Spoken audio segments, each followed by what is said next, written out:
இன்று நான் மிகவும் கனத்த இதயத்துடன் உங்களிடம் வந்திருக்கிறேன். ஒடிசாவில் கிறிஸ்த சமூகத்தை மீண்டும் ஒரு முறை அதிர்ச்சிக்குள்ளாக்கிய ஒரு தொந்தரவான சம்பவத்தை பற்றி பேச, அது நமது முழு நாட்டின் மனசாட்சியையும் அதிர்ச்சி அடைய செய்ய வேண்டும். ஏப்ரல் மாதம் 6ஆம் தேதி கேந்துஜர் மாவட்டத்தின் தொலைதூர கிராமமான முர்காகோத்தில் ஒரு பெந்தகோஸ்தே தேவாலயம் மிருகத்தனமாக சிதைக்கப்பட்டது. உள்ளே யாரும் இல்லாத நேரத்தில் தீய நோக்கத்துடன் வந்தவர்கள் நாற்காலிகள் மற்றும் ஒரு மர அலமாரியை வெளியே இழுத்து தேவாலயத்திற்கு வெளியேயே அவற்றை தீக்கிரையாக்கினர். ஏன்?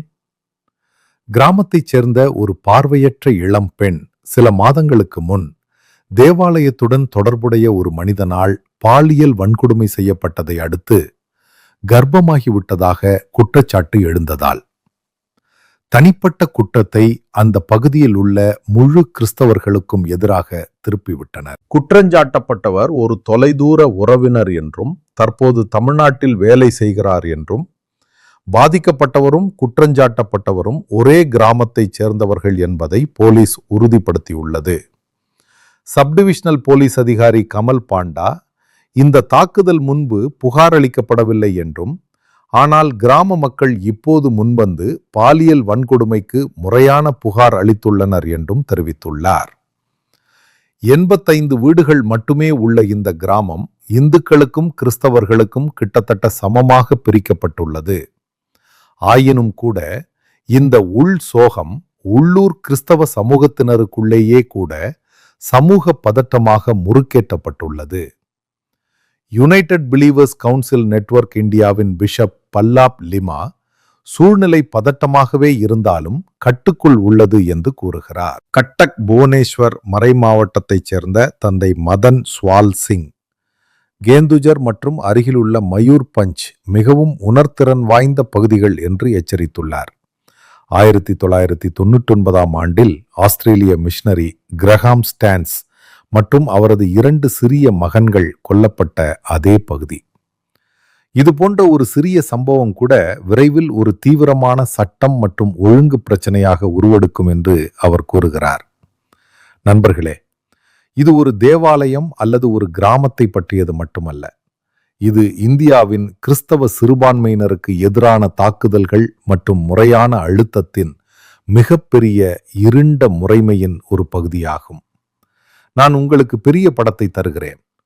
ஒடிசாவின் 4,20,00,000 மக்களில் கிறிஸ்தவர்கள் 2.77% மட்டுமே.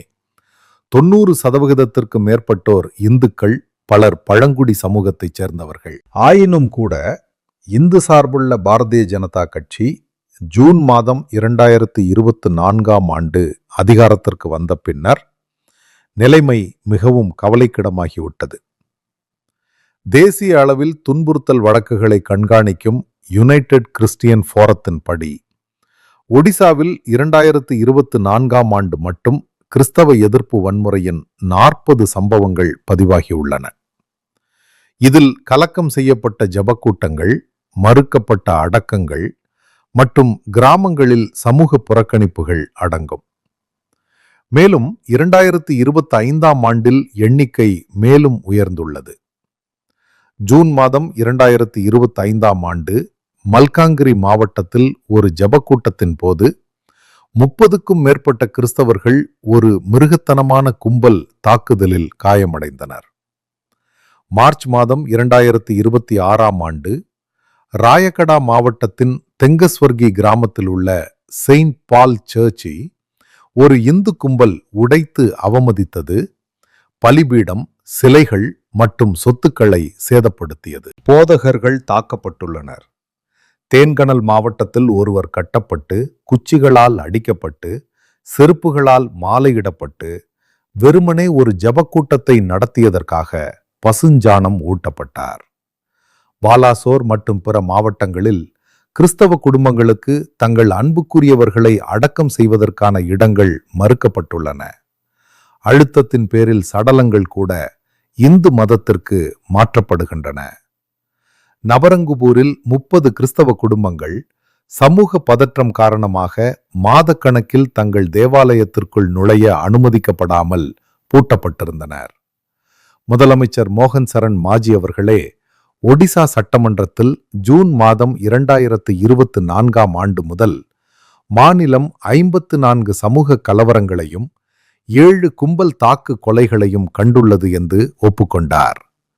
கலவரத்திற்காக கிட்டத்தட்ட 300 பேரும், கொலைகளுக்காக 61 பேரும் கைது செய்யப்பட்டனர். இவை அனைத்தும் கிறிஸ்தவர்களை குறிவைக்கவில்லை என்றாலும் உண்மை கண்டறியும் அறிக்கைகள் மற்றும் தேவாலய தலைவர்கள் கட்டாய மதமாற்றம் மற்றும் பழங்குடி கலாச்சாரத்திற்கு அச்சுறுத்தல் என்ற வதந்திகளால் தூண்டப்பட்டு கிறிஸ்தவ எதிர்ப்பு சம்பவங்களில் ஒரு கூர்மையான எழுச்சியை உறுதிப்படுத்துகின்றனர்.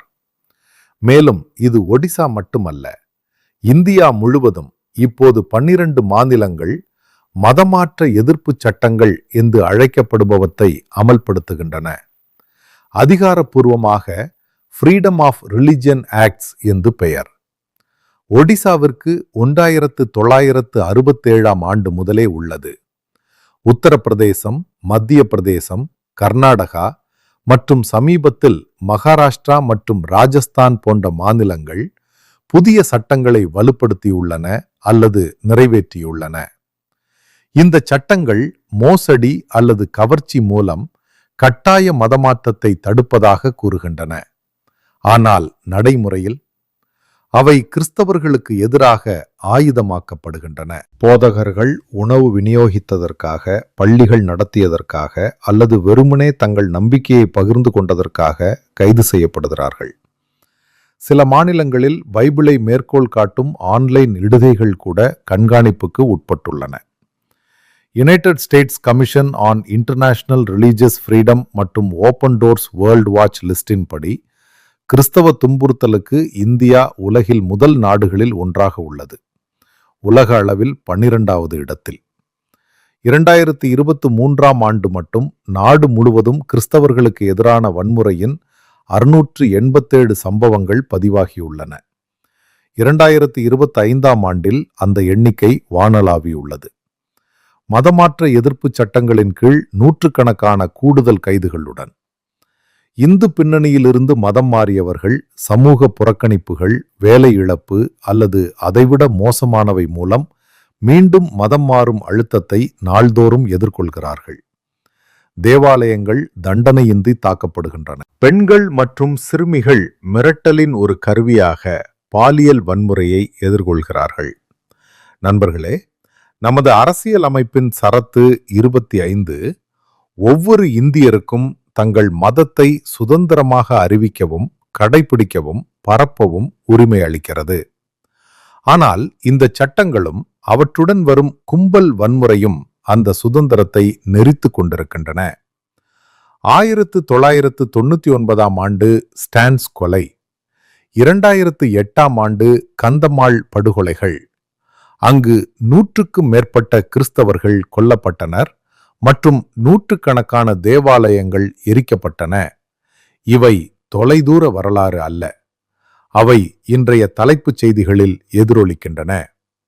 இது ஏன் நடக்கிறது? ஏனெனில் ஒரு சிறிய ஆனால் உரத்த குரல் கொண்ட பிரிவு தலித் மற்றும் ஆதிவாசிகள் மத்தியில் கிறிஸ்தவத்தின் வளர்ச்சியை கல்வி, சுகாதாரம் மற்றும் உண்மையான நம்பிக்கை மூலம் ஒரு ஒருமுக இந்து தேசத்தை பற்றிய தங்கள் கருத்துக்கு அச்சுறுத்தலாக காண்கிறது. ஆனால் நான் தெளிவாக கூறுகிறேன், இந்தியாவில் கிறிஸ்தவர்கள் வெளிநாட்டவர்கள் அல்ல. நாங்கள் மருத்துவர்கள், ஆசிரியர்கள், செவிலியர்கள், வீரர்கள் மற்றும் குடிமக்கள் இந்த மண்ணுக்கு பல நூற்றாண்டுகளாக பங்களித்தவர்கள். நாங்கள் அமைதியையும் பயமின்றி வழிபடும் உரிமையையும் மட்டுமே விரும்புகிறோம். இந்தியா முழுவதும் உள்ள என் கிறிஸ்தவ சகோதர சகோதரிகளுக்கு, குறிப்பாக ஒடிசா, சத்தீஸ்கர், ஜார்க்கண்ட் மற்றும் வடகிழக்கில் நான் சொல்கிறேன், வலிமையாக இருங்கள். தந்தை சிங் அறிவுறுத்தியது போல் எச்சரிக்கையை கடைபிடியுங்கள். பிரிவுகளை தாண்டி ஒற்றுமையை வளர்த்து கொள்ளுங்கள். இடைவிடாமல் ஜெபியுங்கள். ஒவ்வொரு சம்பவத்தையும் ஆவணப்படுத்துங்கள்.